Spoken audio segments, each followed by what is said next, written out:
Lloyd wuxuu ahaa agoon ay korsatay sixiroolaha ugu xoogga badan darajadaas ah wuxuuna noqday sahamiye. Laakiin kooxda uu la socday ayaa ka saartay sababtoo ah wuxuu ahaa sixiroole taageere aan waxba tari karin. Si kastaba ha ahaatee, qofna marka laga reebo macallinkiisa ma ogeyn inuu dhab ahaantii yahay geesiga la doortay ee dilaya boqorka jinka. Markii Lloyd yaraa, magaalada uu ku dhashay waxaa burburiyey weerar uu qaaday boqorka jinka. Wuxuu ka badbaaday weerarkaas waxaana helay sixiroole rank ah oo la yiraahdo Marlin. Iyaduna waxay u muuqatay qof dagaalkii ku waayay cid qaali u ahayd. Si ay uga baxdo murugadaas, waxay go'aansatay inay korsato Lloyd oo ay ka dhigato ardaygeeda. Marlin waxay keentay gurigeeda wixii ugu horreeyay ee ay samaysayna wuxuu ahaa in ay hafada ka samayso kubad dab ah. Waxay u sheegtay Lloyd oo aan waxba garanayn in haddii uusan dab samayn karin fiidkii uusan cunto heli doonin. Lloyd wuxuu si adag u isku dayay inuu sameeyo olol, markuu ku guulaystayna wuxuu si farxad leh ugu orday macallintiisa si uu u tuso. Marlin si istahli ah ayay ugu tiri inuu fiican yahay ka hor inta aysan damin ololkii yaraa, dabadeedna si ula kac ah ugu karisid medium rare iyadoo leh inuu weli haysto jid dheer oo uu maro. Markii dambe waxay siisay cashar ku saabsan sidii biyaha dhulka looga keeni lahaa. Lloydna wuxuu si sax ah ugu guulaystay isku daygiisii ugu horreeyay. Laakiin halkii ay ku ammaani lahayd, mar kale ayay si istahli ah ugu falcelisay oo ku daadisay biyo si ay ugu muujiso sida saxda ah ee loo sameeyo. Maalmaha oo maraya, Lloyd wuxuu bartay sixiro cusub, balse Marlin weligeed ma qancin. Xitaa markuu sameeyey taalo baraf ah oo leh muuqaalkeeda, waxay adeegsaday sixir si ay cashar ugu dhigto. Waxay xakamaysay taaladii weynayd ilaa ay qabatay Lloyd, dabadeedna way burburisay, isaguna wuu dhulka dhacay. Isagoo ah wiil aan waxba ka shakin, Lloyd wuxuu si buuxda u rumaysnaa Marlin wuxuuna ballan qaaday inuu si adag u shaqayn doono si uu uga gudbo xirfad yaridiisa. Maalmo kadib, Marlin waxaa ku dhacay madax xanuun aad u daran. Lloydna wuxuu u adeegsaday sixir si uu u daweeyo. Marka ay soo toostay, waxay si degdeg ah u habsatay una mahadcelisay. Laakiin markiiba waxay u jiiday bannaanka si ay tababar ugu sii wado. Waqti ayaa si degdeg ah u socday. Habeenna waxay ahayd markii Marlin ay akhrinaysay buug qadiimi ah iyadoo wejigeedu muujinayo murugo iyo xanuun. Si lama filaan ah, Lloyd ayaa yimid si uu ugu yeero casho. Markay istaagtayna buuggii wuu dhulka u dhacay.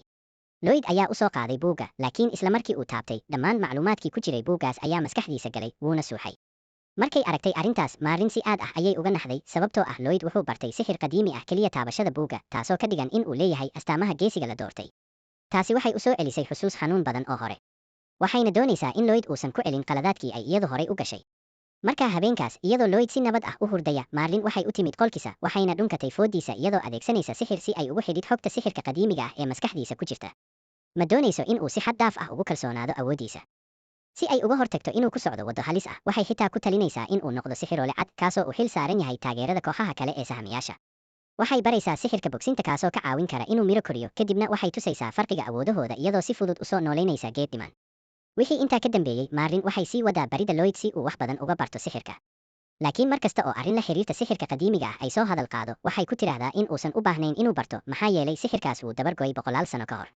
Waqtigu wuxuu sii socday, Lloydna wuxuu sii waday tababarka hoos yimaada Marlin. Maalin maalmaha ka mid ah, waxay indho ku xidhay, waxayna geysay meel fog oo keynta ku jirta oo ay ka buuxaan bahalo khatar ah. Waxay siisay keliya mindi, waxayna u sheegtay inuu gurigiisa ku soo laabto toddobaad gudihiis isagoo adeegsanaya sixirkiisa. Xitaa fursad uma aysan siin inuu hadlo, wayna carartay. Lloydna waxaa la hareeyay cabsi iyo jahawareer. Isla markiiba bahal u egyay ayaa yimid. Lloydna si mucjiso ah ayuu uga fogaaday weerarkeeda isagoo fuulay geed ku dhowaa.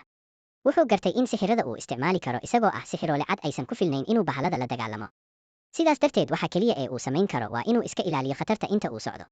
Marka hore, wuxuu adeegsaday dareenkiisa sixirka si uu u ogaado jihada gurigiisa, dabadeedna wuxuu bilaabay socodka. Wuxuu adeegsaday sixir si uu miro u bisleeyo oo uu cuno. Habeenkiina wuxuu isku dayay inuu sameeyo sixiro cusub si uu isaga badbaadiyo. Wuxuu keligiis ugu sii socday safar khatar ah isagoo tijaabinaya sixiro cusub si uu cunto u helo ama si dhaqso badan u ordo. Maalintii xigtay, wuxuu u dhowaaday inuu afka galo bahal cayayaan ah, laakiin nasiib wanaag, wuxuu ku baxsaday sixirka u oggolaanaya inuu si degdeg ah u ordo. Wuxuu sii waday isticmaalka sixirkaas ilaa uu gurigiisa gaaray. Nasiib darro, markuu guriga yimid wuu suuxay isagoo daal la dhacay hortiisa albaabka. Waqti ayaa dhaqso u dhacay, Lloydna wuxuu noqday dhalinyaro. Wuxuu bilaabay inuu xiisaynayo dunida dibaddeeda markii uu helay joornaal ka hadlayay magaalada u dhow. Dabeecaddii Marlin ee ku wajahnayd iyada ayaa isbeddeshay. Halkii ay si qasab ah ugu jiidi jirtay tababarka, hadda waxay ka saartaa shaqada guriga si uu u caawiyo samaynta sixiro cusub. Mar walba waxay la timaadaa fikrado cusub xilli aan la filaynin, waxayna ka dhigtaa inuu habeenno isxigxiga seexan la'aan ku shaqeeyo si ay fikradahaasi u hirgalaan. Lloyd wuu la dhibaatoonayay cadaadiskaas, wuxuuna go'aansaday habeen dambe inuu guriga ka cararo si uu u sahmiyo dunida. Subaxdii xigtay, Marlin waxay heshay qolkiisa oo madhan, keliya joornaalkii magaalada ayaa yaalay miiska. Waxay garatay in wiilkeedii yar ahaa hadda u koray heer uu galay marxaladdii ishorimaadka. Dhanka kale, Lloyd wuxuu yimid magaalada wuxuuna la dhacay firfircoonideeda. Wuxuu isticmaalay lacagtiisii yareed si uu cunto u gato, wuxuuna isweydiiyey sida uu lacag u heli karo. Markaas ayay xayeysiin ku saabsan koox sahmiye ah wejigiisa ku dhacday. Isagoon ogeyn inuu la socdo qof indhaha ku haya, wuxuu go'aansaday inuu tijaabiyo nasiibkiisa sidii sahmiye. Hawshiisii ugu horreysay kadib markii uu kooxda ku biiray waxay ahayd la dagaalanka bahal u eg hal indho oo la yiraahdo Cyclops. intii ay arrintu socotay sixiroolaha kooxda ayaa ku xidhay Cyclopska sixir taasoo siisay Alan fursad uu hal feer ku dilo bahalkii. Sababtaas awgeed Alan wuxuu noqday xidig si degdeg ah, dadka ayaa bilaabay inay u sacbiyaan sidii geesi. Dhanka kale Lloyd si buuxda ayaa loo dayacay wuxuuna helay keliya lacag yar. Wuxuu aqbalay lacagtaas isagoo aaminsan inuusan ka mudnayn wax intaas dhaafsiisan. Markii Alan uu yidhi aan cabno si aan guusha ugu dabaaldegno, Lloyd si degdeg ah ayuu u baxay isagoo leh inuusan cabbin. Gabdhaha kooxda aad ayay uga xanaaqeen sababtoo ah wuxuu diiday dalabkii Alan.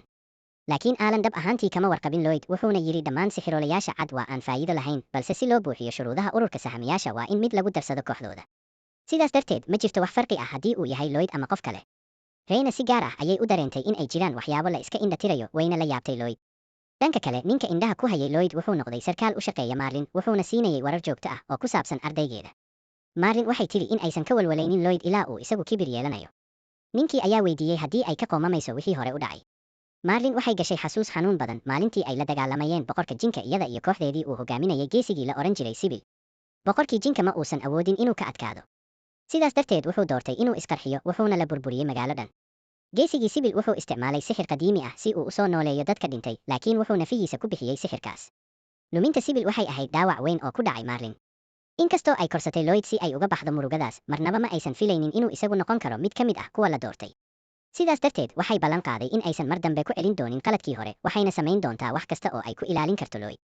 Marka dib loo noqdo magaalada, Alan wuxuu si degdeg ah ugu faafay sumcad kadib markii uu dilo bahalo awood leh, taasoo dhab ahaantii ay sababtay taageerada sixirka Lloyd. Inkastoo cidina aanay ogeyn marka laga reebo Reyna oo keliya dareen yar ka qabta arrintaas. Habeen Alan wuxuu helay dalab uga yimid ciidanka si uu ula dagaalamo golemo dilayay ciidamo ku sugan meel kormeer ah. Alan si dhaqso ah ayuu u aqbalay shaqada isagoo u malaynaya inay noqon doonto mid fudud. Wuxuu watay kooxdiisa halkaas, Lloydna wuxuu adeegsaday raadraac sixir si uu ogaado in ay tahay in ay galaan biyo dhac si ay ula kulmaan golemyada.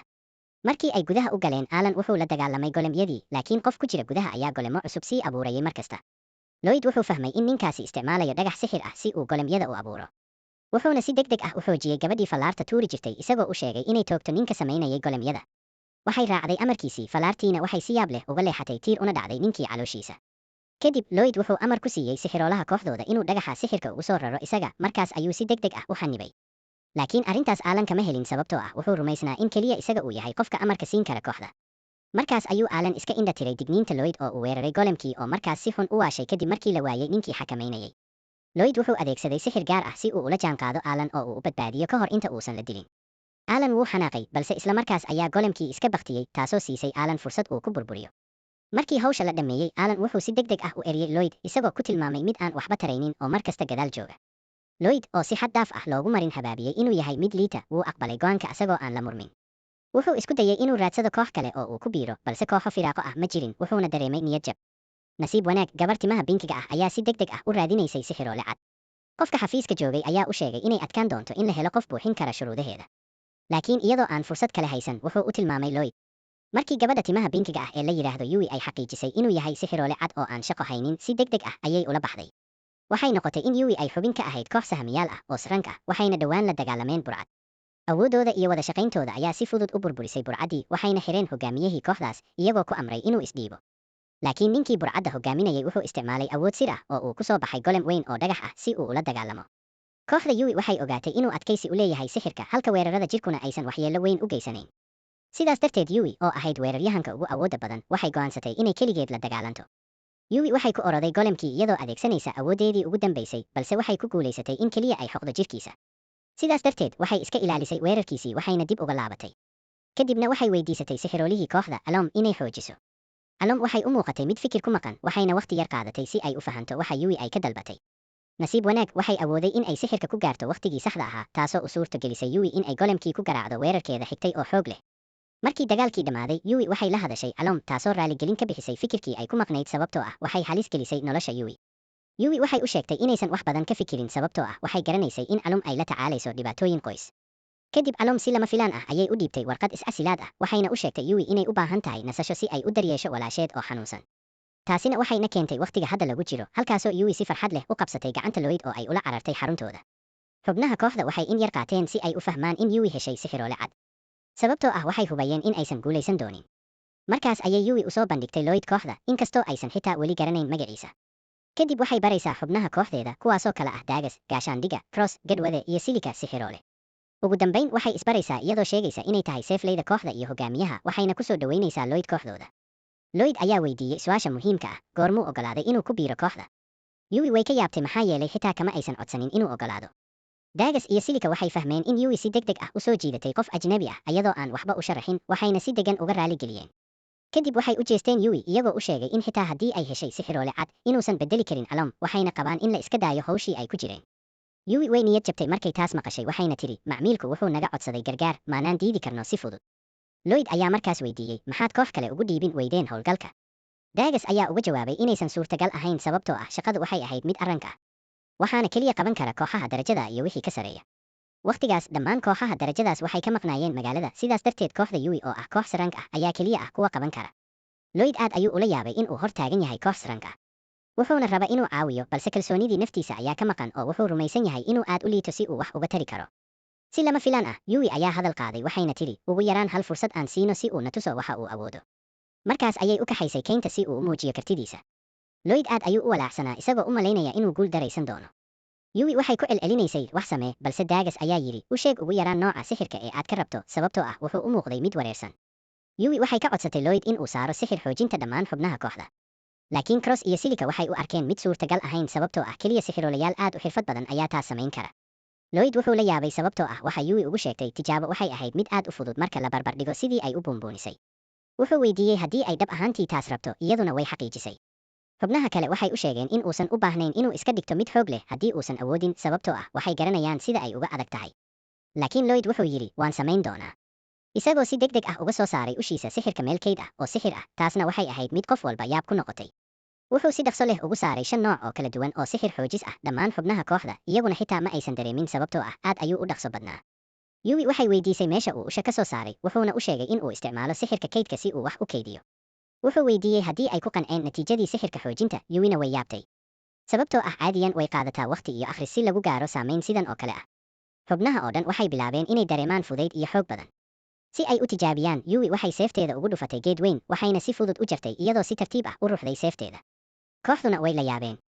Lloyd wuxuu u sheegay inay saaray 5 nooc oo kala duwan oo sixir xoojis ah, wayna garan leeyihiin wax uu yidhi.